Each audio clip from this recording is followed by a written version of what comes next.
ဖနက်တစ်ဖက်ရွှေရောင်ရထားလုံးနဲ့မင်းသားလေးရဲ့အနံ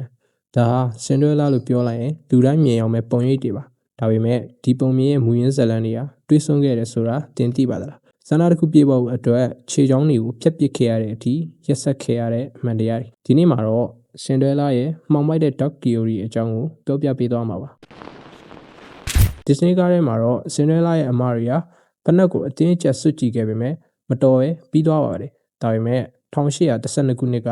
Barrels Green ရဲ့မူရင်းပုံမြင်မှာတော့အခြေအနေကအများကြီးပိုဆိုးပါတယ်ဖနက်ဆန်းတဲ့အချိန်မှာအမအကြီးဆုံးကဖနက်ထဲခြေဖနက်မဝင်လို့သူ့အမေကဓာတ်တစ်ချောင်းကိုပေးပြီးမင်းနာမေဘီယာဖြစ်ရင်လမ်းလျှောက်နေကြမလို့တော့ဘူးဖက်ပစ်လိုက်လို့ခိုင်းခဲ့ပါတယ်အမကြီးကသူမရဲ့ခြေမကိုဖျက်ပစ်ခဲ့တယ်လို့အမလက်ကလည်းသူ့ရဲ့ခြေဖနက်ကိုလှီးထုတ်ခဲ့ပါတယ်မင်းနာဟာသူတို့ကိုမြင်းမော်တင်ပြီးခေါ်တော့ပေမဲ့နားနားနေတစ်ပင်မော်ကငှက်ကလေးတွေက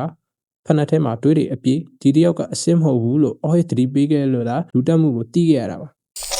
ကျွန်တော်ကြည်ထားတာကတော့ Fairy Godmother ကမော်တက်နဲ့ကူညီတာပါဒါပေမဲ့မူရင်းမှာနတ်သမီးဆိုတာမရှိပါဘူးစင်ဒရဲလာဟာသူ့အမေရဲ့အုတ်ဂူပေါ်မှာစိုက်ထားတဲ့ဟာဇယ်တစ်ပင်လေးအောင်မှာနေတိုင်းငိုကြွေးနေခဲ့တာပါ theory တစ်ခုအရစင်ဒရဲလာကိုကူညီခဲ့တာကနတ်သမီးမဟုတ်ပဲတည်ဆုံးသွားတဲ့သူ့အမေရဲ့ဝိညာဉ်လိုယူဆကြပါတယ်ဒါ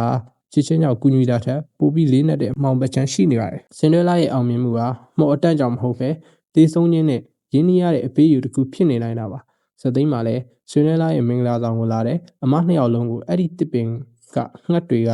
မျက်လုံးတွေကိုထိုးစိတ်ပြီးကန်းအောင်လှုပ်ပစ်ခဲ့ပါတယ်ဒါနတ်သမီးတစ်ပါးရဲ့အလုပ်ထက်ကလစ်စားချေလိုတဲ့ဝိညာဉ်တစ်ခုရဲ့လက်ချက်နဲ့ပိုပြီးတူနေပါတယ်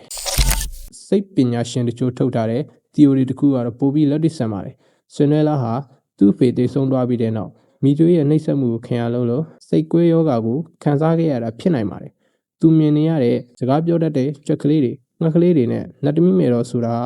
တကယ်တော့သူ့ရဲ့စိတ်ကူးရင်ကဘာတွေကဖန်တီးမှုတွေပါကပွဲကိုတွားခဲ့တာဟာရွှေရထားလုံးနဲ့မဟုတ်ပဲခြေချင်းလျှောက်တွားခဲ့တာဖြစ်နိုင်တယ်လို့မင်းသားနဲ့တွေ့ဆုံခဲ့တာကလည်းသူ့ရဲ့စိတ်ဓာတ်ရတွေကိုကုသဖို့ကြိုးစားရင်ဖြစ်ပေါ်လာတဲ့စိတ်ကူးရင်မှုတတ်ဖြစ်နိုင်ပါတယ် Happy Ending ဆိုတဲ့စကားလုံးတွေရဲ့နောက်ကမှာတွေးဆွခဲ့တဲ့ခြေထောက်တွေကြဲသားချေမှုတွေနဲ့စိတ်ဓာတ်ရတွေရှိနေပါတယ်စင်ဒရဲလာပုံမြင်ဟာသင်ခန်းစာတစ်ခုပေးနေတာဒါမှမဟုတ်လူသားတွေရဲ့လောဘနဲ့ရက်စက်မှုကိုဖော်ပြနေတာလား Alright guys ဒီနေ့ကတော့ဒီလောက်ပါပဲနောက်လဲကျွန်တော်တို့ channel ကနေ movie နဲ့ movie character တွေရဲ့အကြောင်းကိုပြောပြပေးသွားမှာမလို့ subscribe လုပ်ခဲ့ပါဦးဗျ